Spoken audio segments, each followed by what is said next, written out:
right, so we're reading Situational Awareness by Leopold Aschenbrenner. Really timely thing to read. There's another really good channel that I've been following for sure. I recommend this channel to anyone for sure. I forget what his name is, but he's a networking guy like I am. But he was a data center guy. And it's oh man, I cannot remember the channel name, but I posted it on my Facebook account, so I will open that up and look at my posts, and I will find it there. So the name of the channel, and I definitely recommend following this. Give them a subscribe. You can see I'm not subscribed. I'm subscribed on my other channel, so I just subscribed now. And I'll leave this a like too, because this is a wonderful perspective on where we're at right now. And yeah, this guy's legit. He's a data center guy. So he's kind of where I'm trying to go. And then I guess he's been able to make a career out of YouTube.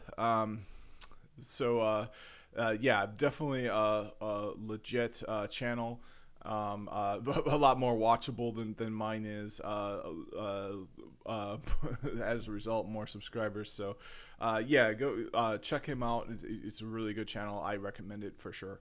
So, this channel is great because, or this video is great because it's his thoughts on where we're at right now with AI. And yeah, we are so unbelievably early to the game. It's just, we sound like crazy people talking about it acting like a fully autonomous remote worker, it acting in ways where you forget it's not human, it doing things that you have no way of knowing what it did. We sound like crazy people saying the sky is falling or whatever, but we're so early to this technology that it's coming down the pipe. And David Shapiro, if that's what his name was, I should get his name right if I'm recommending his channel.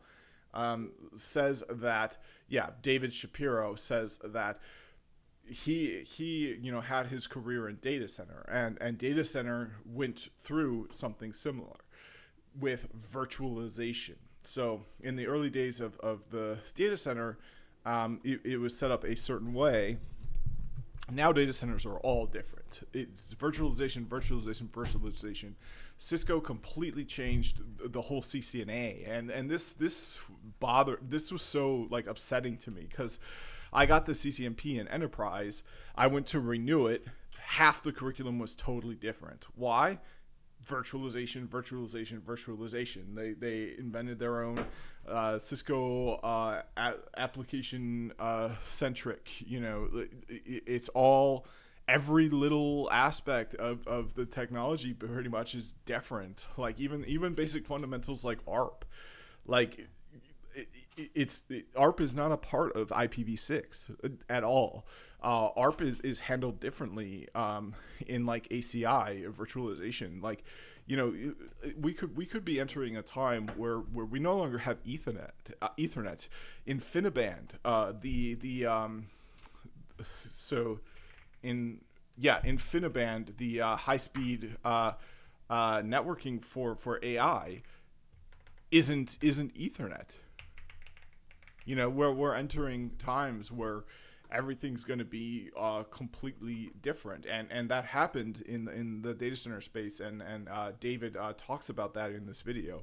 So we are way early to the game. Nothing is changing dramatically yet, but this is what's going to happen. We're gonna find ourselves 7 years down the line, where people are just like, oh, it's always been this way. This is normal that data centers are all virtualized, and that we're gonna, because we came to it so early, we're gonna be like, No, it's not. Like, we remember how primitive it was, and what the other ways of the world were, So, yeah, be ready for that, that change, and position yourself to be the benefactor of it. And then, yeah, honestly, like, it's don't get left behind. I spent all morning talking to ChatGPT this morning, and last week I had one of the most productive weeks, of the last few months. I got my car maintenance done. I went to the doctor. I went and had dinner at my favorite healthy restaurant, and I played a little bit of music, because it's that kind of place where you can just, whoever you are, a random stranger, you can just sit and play some music. So that's why it's my favorite place. So I did that for a half hour, and it's like, it's really I had a great week, and it's because of this ChatGPT. So I think that's the first wave of the AI revolution, and that's an advantage we can get being so early is we can become power users of this thing. We can really learn how to use it effectively, and that's really going to go a long ways. But you can't escape it. It's going to creep up, and it's going to take things over, and people are going to deny that the world was ever different. So, all right, so let's continue reading this to get a better to keep building that perspective. I think the author has a good perspective. It's important to understand that the author isn't the only person in the space. There's a lot of figures in the space right now. And it's also important to understand that, the author doesn't work at OpenAI anymore. And there's other people with other opinions, with other biases, working in here. So if you just only read one person, I think you're not as well educated about reading others. So there's other big figures like Eliezer Yudkowsky. I'm familiar with some of his writings. So at some point I might want a broader perspective, but for now it's let's just keep going on this. All right, so here's a graphic. This is figure 36. It's a simple analogy for studying superalignment. Instead of a human supervising a superhuman model, we can study a small model, and sound check. Looks good.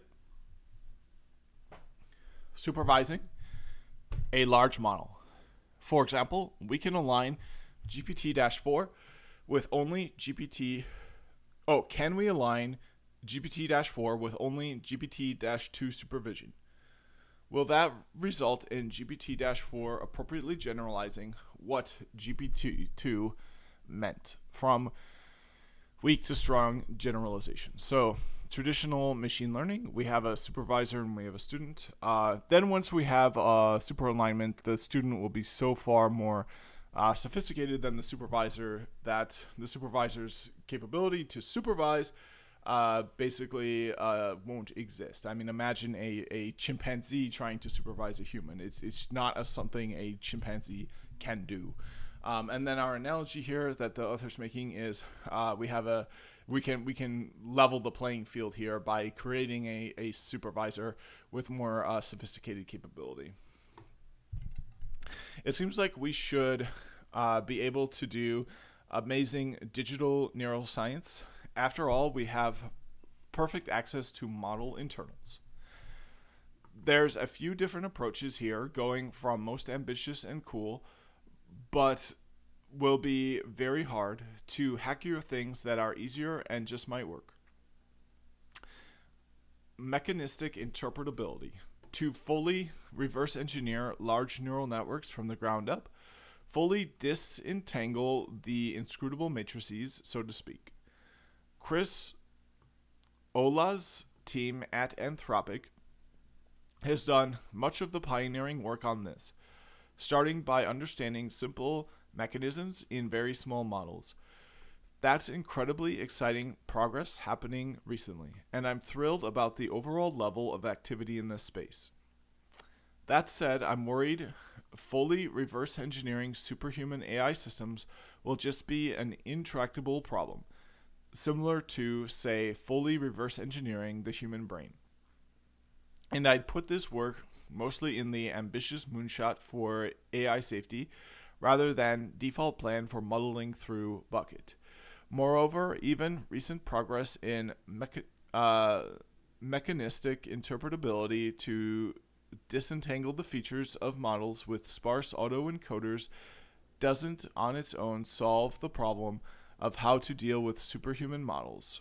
For one, the model might simply think in superhuman concepts you don't understand. Moreover, how do you know which feature is the one you want? You still don't have ground truth labels. For example, there might be tons of different features that look like the truth feature to you, one of which is what the model actually knows, and the others being what would XYZ human think, or what do the human raters want me to think, etc. Sparse autoencoders won't be enough on their own, but they will be a tool, an incredibly helpful tool, that ultimately has to cash out in helping with things like the science of generalization.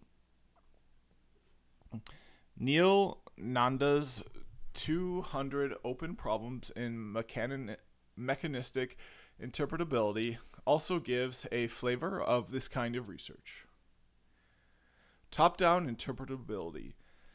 If mechanistic interpretability tries to reverse engineer neural networks from the bottom up, other work takes a more targeted top-down approach, trying to locate information in a model without full understanding of how it is processed. For example, we might try to build an AI lie detector by identifying the parts of the neural net that light up when an AI system is lying. This can be a lot more tractable, even if it gives less strong guarantees. Over the past couple of years, there's been a flurry of exciting work in this area. CCS is able to identify a truth direction in models with only unsupervised data, essentially needing only the consistency properties of truth rather than strong/ground truth labels of true/false, which we don't have for superhuman systems.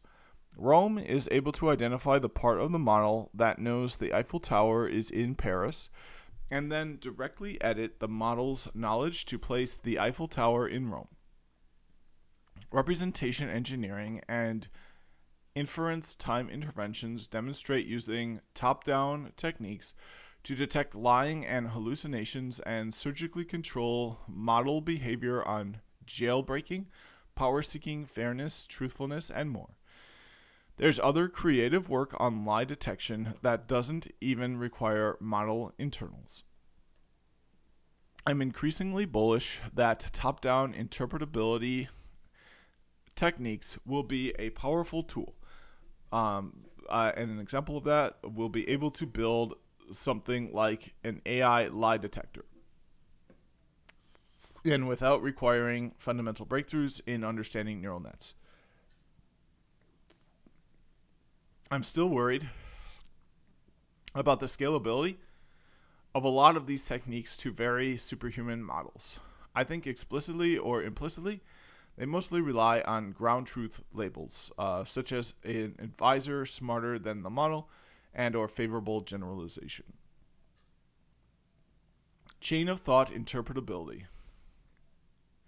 As mentioned earlier, I think it's quite plausible that we'll bootstrap our way to AGI with systems that think out loud via chains of thought.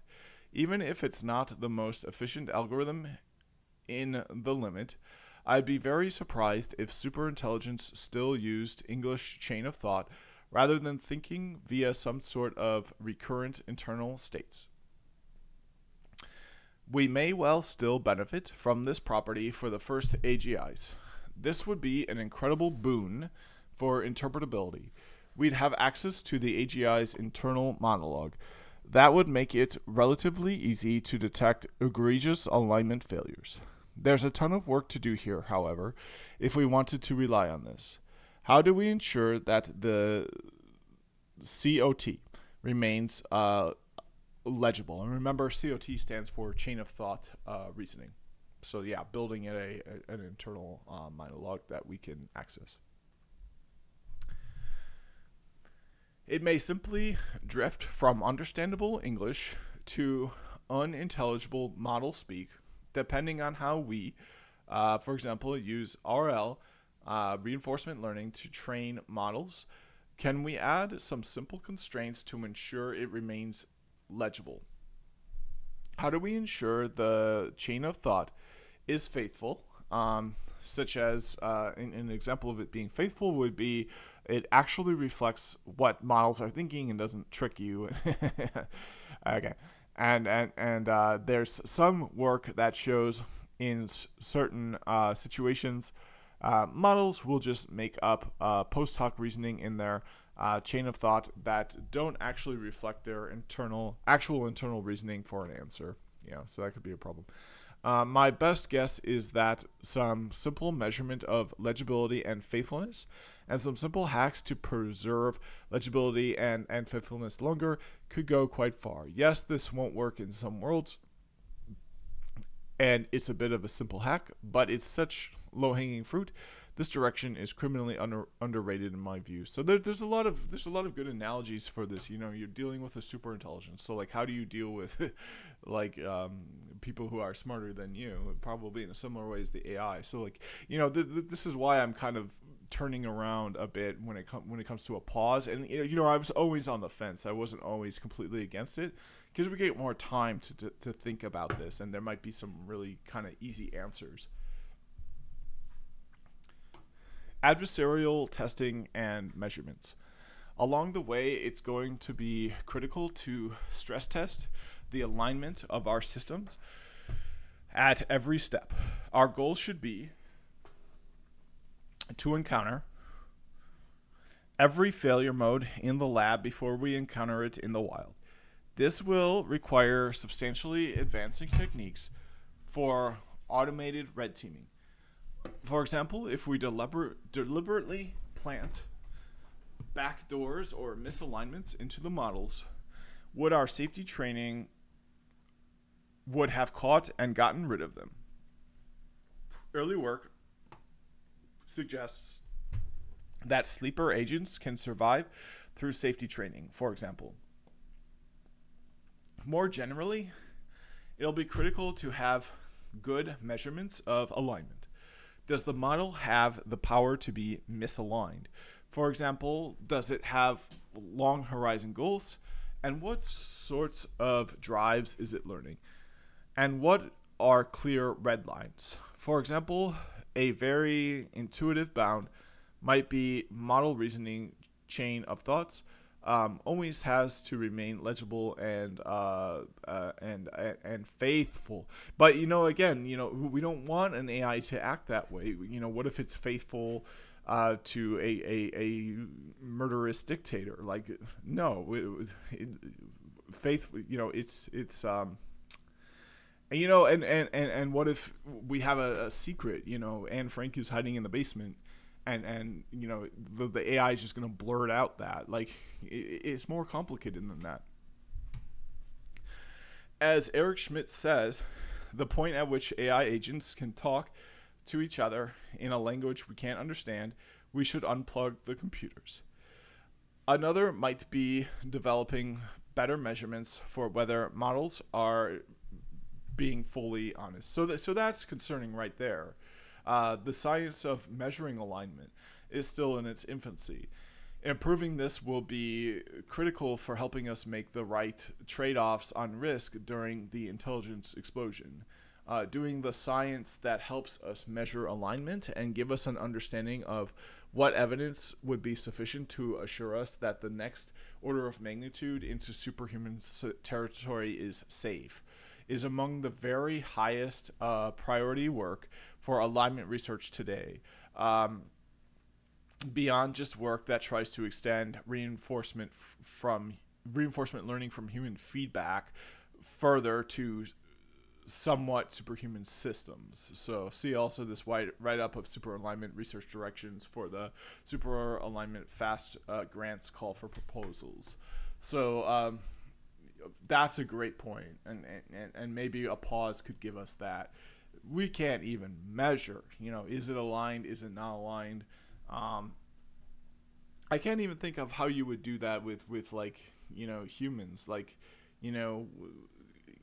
if you think about like parenting, I think that's a good kind of analogy for all this. Is like, are your parents doing a good job as parents? You can kind of measure that. Like, are they, what's their criminal history? If they have one, then, maybe they're a little bit misaligned. But like, there's no, do we have a criminal history for AI? Like, can AI commit a crime? Like how do we measure the AI? Like, it's just so the fact that this question is it doesn't have more development to it is really problematic for super intelligence.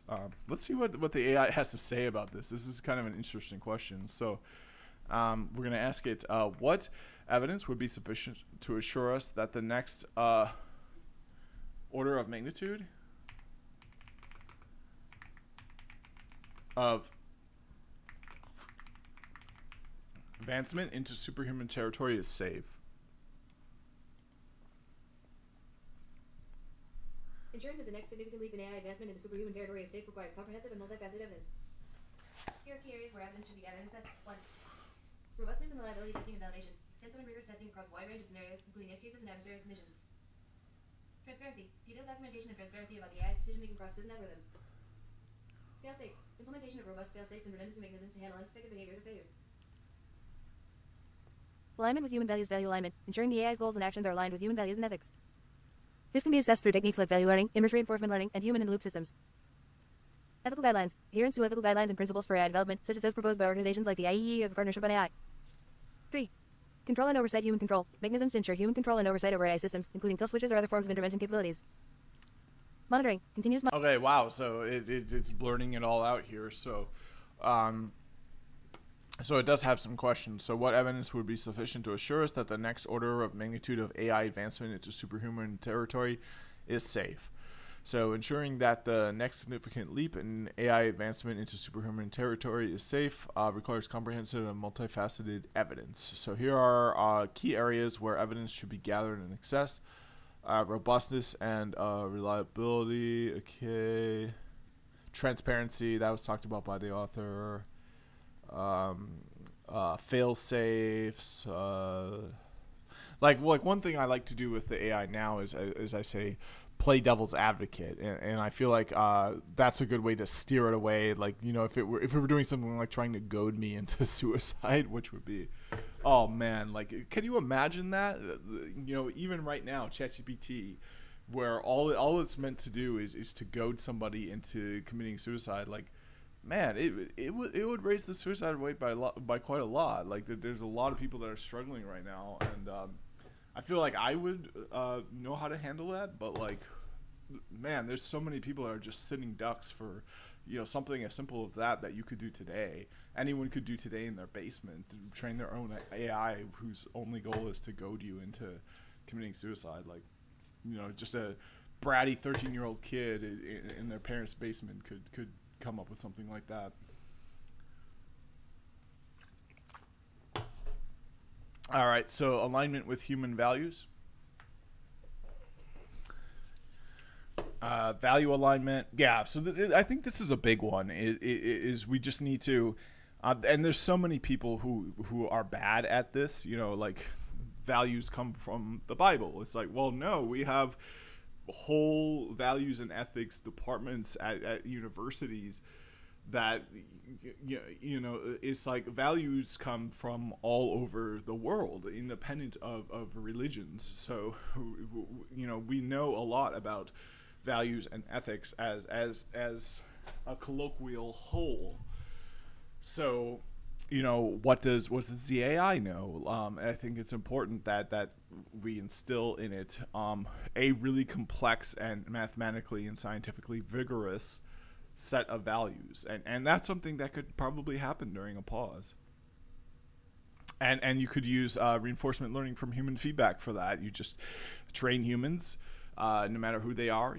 This is what we think are the gold standard of value and ethics. If you disagree, let's have a conversation about that. But if we're all good with this, then let's do some ranking of these responses and see if they're aligned to this or not. Like there's so much here, lawyers, like law, the law is the courts, this is what they deal with. So, you should make, you should make the AI with ethical guidelines, such as those proposed by the IEEE or Partnership on AI. And then you can point exactly to, the Partnership on AI. You can say this AI is misaligned because it's not following these ethics. So you should be able to see it right here. So, so we've got safety critical AI.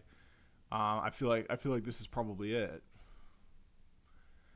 Yeah. So we've got the potential for misuse. So the foundations for governance, I feel like, is going to do that. So let's see here. So I wish I could see that. I wish I could click on this and see.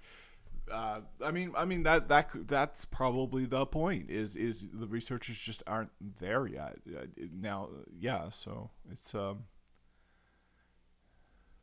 they need this. All takes time. It's not easy.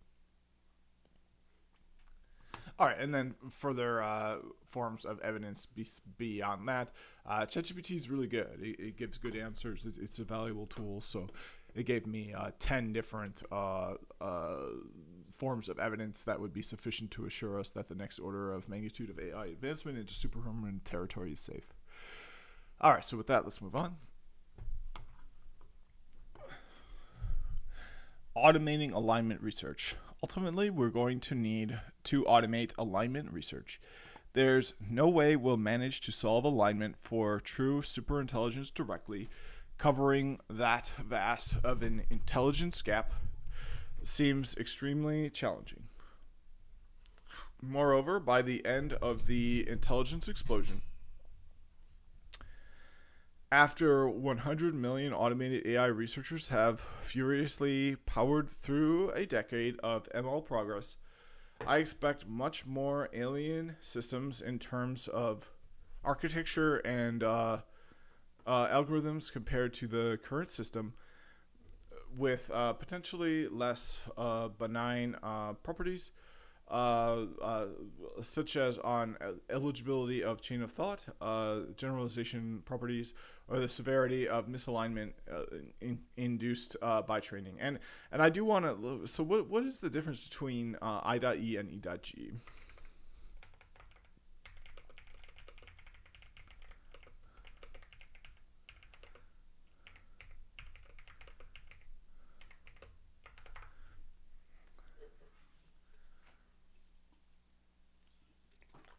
The abbreviations IE and EG are commonly used in writing, but they serve different purposes and should not be used interchangeably. Oh, okay. Yeah, so I had this wrong. So when the author says IE.E, and this is common in a lot of writing, it means in other words, or that is, or to clarify or restate, or to give a precise explanation that might help you understand the concept better. E.G means to provide examples to illustrate a point, for example. So sometimes I've used IE, I think incorrectly, EG, yeah, so that's good to know. All right, so ultimately we're going to need to automate alignment research. There's no way we'll manage to solve alignment for true superintelligence directly. Covering that vast of an intelligence gap seems extremely challenging. Moreover, by the end of the intelligence explosion, after 100 million automated AI researchers have furiously powered through a decade of machine learning progress, I expect much more alien systems in terms of architecture and algorithms compared to current system, with potentially less benign properties. For example, because it's E.G, I.E would be in other words. So I'm just going to say, for example, on legibility of chain of thought, generalization properties, or the severity of misalignment induced by training. But we also don't have to solve this problem just on our own. If we manage to align somewhat superhuman systems enough to trust them, we'll be in an incredible position. We'll have millions of automated AI researchers smarter than the best AI researchers at our disposal. Leveraging these army of automated researchers properly to solve alignment for even more superhuman systems will be decisive.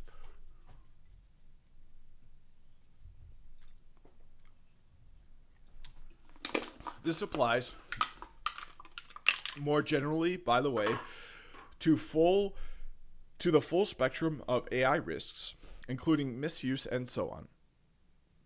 The best route, perhaps the only route, to AI safety in all of these cases will involve properly leveraging early AGIs for safety. For example, we should put a bunch of them to work on automated research to improve security against foreign actors exfiltrating weights, others on shoring up defenses against worst-case bio attacks, and so on. Getting automated alignment right during the intelligence explosion will be extraordinarily high stakes. We'll be going through many years of AI advances in mere months with little human time to make the right decisions, and we'll start entering territory where alignment failures could be catastrophic. Labs should be willing to commit a large fraction of their compute to automated alignment research versus automated capabilities research during the intelligence explosion if necessary. We'll need strong guarantees that let us trust the automated alignment research being produced and better measurements for misalignment than we have today to know whether we're still in the clear. For every order of magnitude we want to ascend, we will need to have extremely high confidence in our alignment approaches for that next OOM. Most of all, getting this right will require an extreme degree of competence, seriousness, and willingness to make hard trade-offs. Once we're approaching true superintelligence, the stakes get very real, and failure, rogue AI, could be catastrophic. There will be moments with ambiguous evidence when metrics will superficially look okay, but there are some warning signs that hint at looming danger, and we mostly won't have a clue what's going on anymore. Navigating this situation responsibly will require making very costly trade-offs. Eventually, the decision to greenlight the next generation of superintelligence will need to be taken as seriously as the decision to launch a military operation. Super defense. Getting alignment right should only be the first of many layers of defense during the intelligence explosion. Alignment will be hard, and there will be failures along the way. If at all possible, we need to be in a position where alignment can fail, but failure won't be catastrophic. This could mean security. An air-gapped cluster that is the first layer of defense against superintelligence, attempting to self-exfiltrate and doing damage in the real world. And that's only the beginning. We'll need much more extreme security against model self-exfiltration, a model stealing its own weights to make copies of itself outside of the original data center. Across the board, from hardware encryption to many key sign-off, protecting against humans fooled or persuaded by the AI to help it exfiltrate. Yeah. And once our AGIs can do automated R&D, we should put them to work on further hardening security as well. Yeah, so, imagine that. You can already imagine that with the example I said of some bratty schoolyard bully creating their own AI to goad kids into killing themselves. I would be willing to bet a fair amount of money that some bratty, awful kid in some middle school somewhere today is literally working on this right now. There has to be some protection that humans can have to basically disable their persuasion by the AI, and that's hard to do. I mean, how can you just stop, not be persuaded by something, especially something that's super intelligent? It's a nightmare. All right, so I'm gonna turn on my treadmill. I'll do this while the camera's rolling.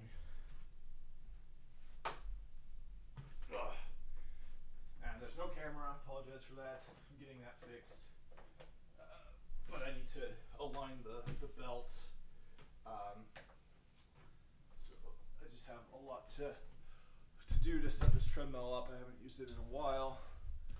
I'm just kind of feeling it right now. I need to get on it. I need to align the belt. I probably need to grease the belt as well. But I need the here's the remote. Perfect. Okay, pretty easy. So now I just need to align the belt. Keep it from just can't rub up against the side. That would be very bad for it. And probably is time to grease it. Okay, now it's more aligned. All right, so now I can I've done home setup videos before. I'll probably do those again. Do one for a healthy home setup. I might do that at some point. But anyway, going on. Monitoring. If our AI systems are up to something fishy or malevolent or rogue employees a rogue employee tries to use them for unauthorized activities, and remember, there's going to be international espionage, and sort of things happening. So we need to be able to catch it. However, this is not a trivial task. We will have millions of AGI instances running our cluster, executing complex code, and so on. We will need advanced monitoring systems that leverage the models themselves, including monitoring model outputs, chains of thought, model written code, server/network activity, and interactions with researchers/other humans, essentially leveraging some AI systems to narc on other AI systems. Moreover, we'll want to develop and employ sophisticated control protocols using less powerful but trusted models to protect against subversion from more powerful yet less trusted models. This may require, for example, dedicating the same amount of compute to monitoring model instances as to compute for active model instances. And remember, it's not that simple. We want it's a hard problem. All right, so targeted capability limitations. As much as possible, we should try to limit the model's capabilities in targeted ways that reduce fallout from failure. A central example of this might be scrubbing everything related to biology and chemistry from model training, or using unlearning techniques. This helps cut off paths to catastrophic real-world damage that occur via biological and chemical weapons. Targeted training method restrictions, and this is honestly, this is the world we're going to live in today. I'm going to show you something here that might blow your mind. I'm going to show you Dr. Tony Huge, and this is just one of these sorts of people that exist all throughout the internet. This is a guy that is, he's living in another country right now, and arguably it's because if he didn't, he'd be at odds with the law for his excessive performance enhancing drug use. So he had a heart attack recently. I guess it wasn't exactly a heart attack. It was like a specific kind of heart issue that may or may not qualify as a heart attack. But, I would say to anyone watching this, like, it's just a wild world out there. And, man, like, but, the super intelligence, can design you, a performance enhancing drug. I mean, even for me, it designed for me going on metformin, and my doctor came to that conclusion himself, but on his own. But like, people are going to turn into being able to accomplish their goals easier because of the advancements that it'll make in knowing what to do with your health. So Dr. Tony Huge is using performance enhancing drugs, perhaps maybe not in the best way possible, and that's the point. That's going to change. Super intelligence will. People like this who are willing to inject anything and everything into wherever in the body they think it will do the best. With a super intelligence, forget about it. Like this guy's gonna live longer. He's gonna live happier, and he's already doing pretty well for himself as far as I can see. I don't think the heart attack was good, but he seems to. I don't know, man.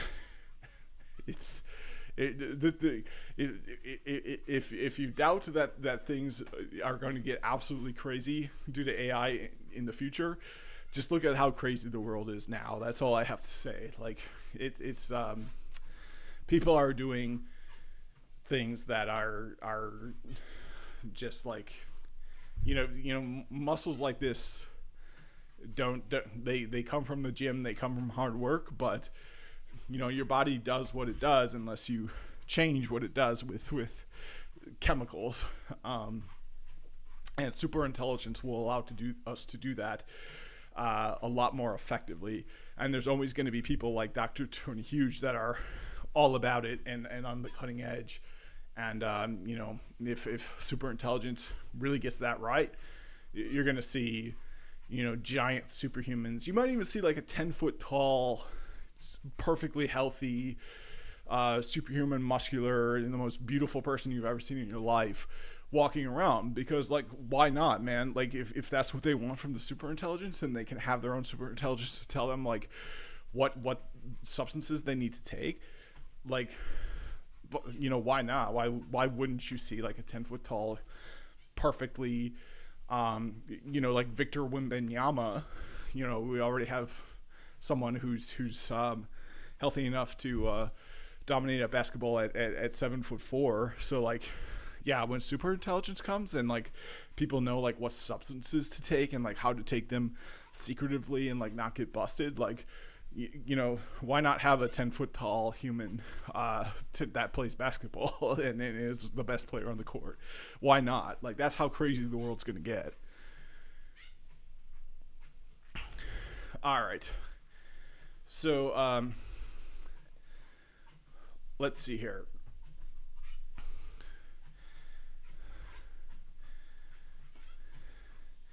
Okay, so I think, all right, so let's move on to, yeah, so this is security. Yeah, so we should have dedicated agents that can specialize in things like security. And in addition to that, we should have dedicated agents that do monitoring. If our AI systems are up to something fishy or malevolent, or a rogue employee tries to use them for unauthorized activities, we need to be able to catch it. And I'm gonna, okay, so I'll finish reading this section, and then I want to change up my treadmill so that I'm using a band on my legs. However, this is not a trivial task. We will have millions of AGI instances running in our cluster, executing complex code, and so on. We will need advanced monitoring systems that leverage the models themselves, including monitoring model outputs, chains of thought, model written code, server/network activity, and interactions with researchers/other humans, essentially leveraging some AI systems to narc on other AI systems. Moreover, we'll want to develop and employ sophisticated control protocols using less powerful but trusted models to protect against subversion from more powerful and less trusted models. This may require, for example, dedicating the same amount of compute to monitoring model instances as well as compute for active model instances. And with that, I will change up my exercise a bit here. I'm going to put a band around my ankles so when I'm walking I have a little bit of a resistance.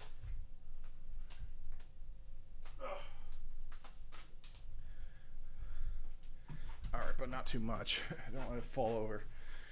All right, so targeted capability limitations. As much as possible, we should try to limit the model's capabilities in targeted ways that might reduce fallout from failure. A central example of this might be scrubbing everything related to biology and chemistry from the model training using unlearning techniques. This helps cut off paths to catastrophic real-world damage that occur via biological and chemical weapons. Targeted training method restrictions.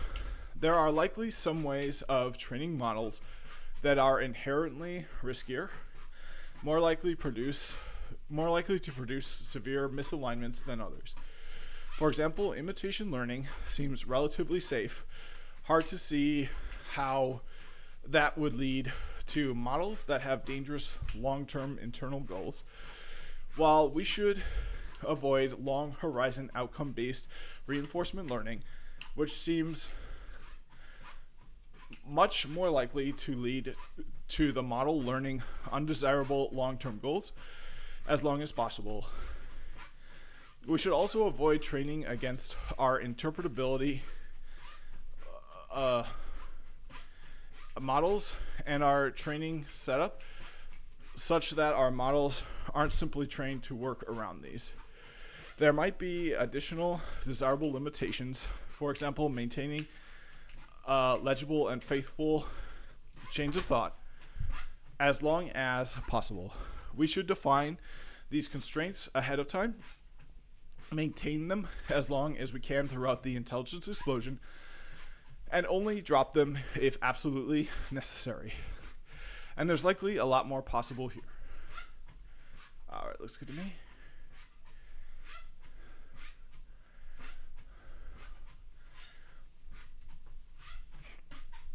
Will these be foolproof? Not at all. True superintelligence is likely able to get around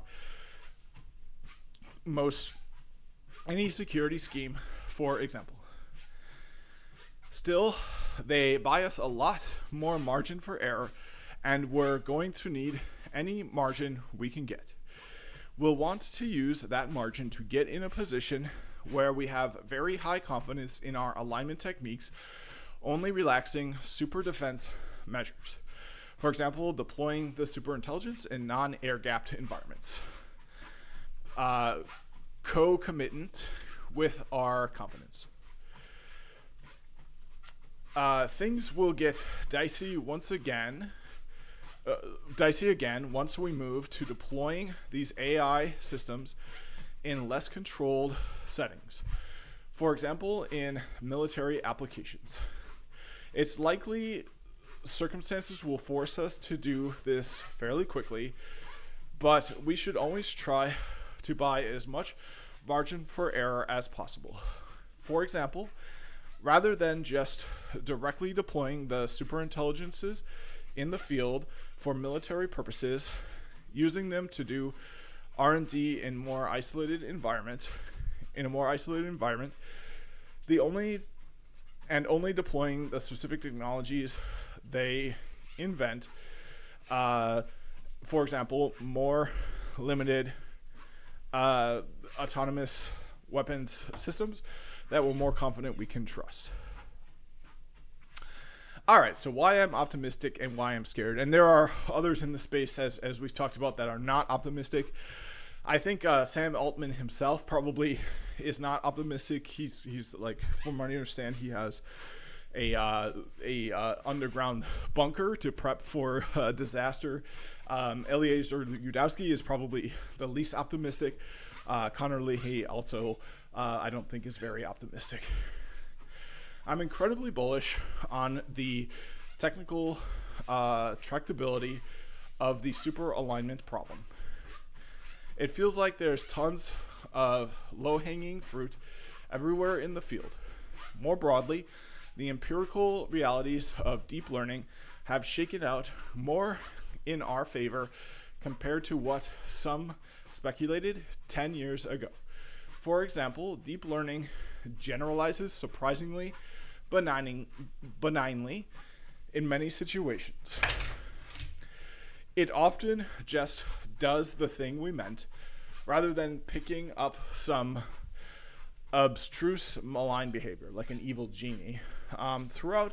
Though, of course, while that may apply to current models and perhaps human-level systems, we have to be careful about attempting to extrapolate evidence from current models to future vastly superhuman models. Moreover, while fully understanding model internals will be hard, at least for the initial AGIs, we have a decent shot of interpretability. We can get them to reason transparently via chains of thought, and hacky techniques like representation engineering work surprisingly well as lie detectors or similar. I think there's a pretty reasonable shot that the default plan to ally somewhat superhuman systems will mostly work.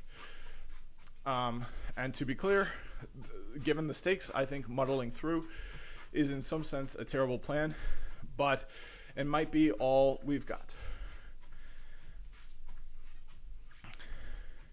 Of course, it's one thing to speak about a default plan in the abstract. It's another if the team responsible for executing that plan is you and your 20 colleagues. Much more stressful.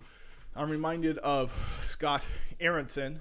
Scott Aronson is a UT professor in Austin, and a really cool guy. He's involved in the community. So I've met Scott Aronson. He's got a blog that's kind of interesting. He works at OpenAI as well. He's actually working on alignment. I think he's still working there. And he wrote a letter to his younger self, and the letter is written out here more or less in full, it looks like. So let's finish reading this and then read that letter. There's still an incredibly tiny number of people seriously working on solving this problem, maybe a few dozen serious researchers. Nobody's on the ball. There's so much interesting and productive machine learning research to do on this, and the gravity of the challenge demands a much more concerted effort than what we're currently putting forth. But that's just the first part of the plan. What really keeps me up at night is the intelligence explosion. Aligning the first AGIs, the first somewhat superhuman systems, is one thing. Vastly superhuman alien intelligence is a new ball game, and it is a scary ball game. So with that, I'll read the letter, Scott Aronson's letter to his younger self.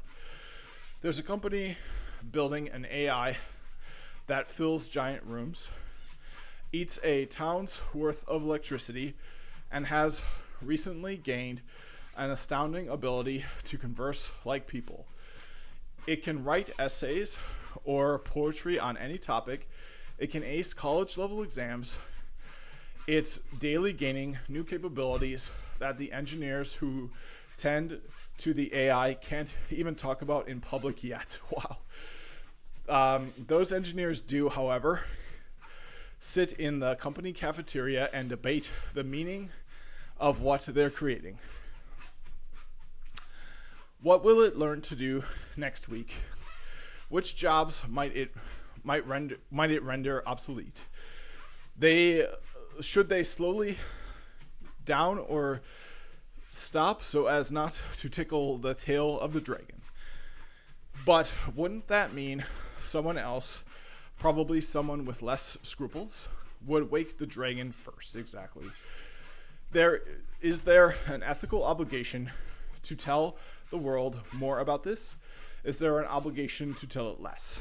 I am, you are, spending a year working at that company. My job, your job, is, and when he says yours, he's talking to his younger self, is to develop a mathematical theory of how to prevent the AI and its successors from wreaking havoc.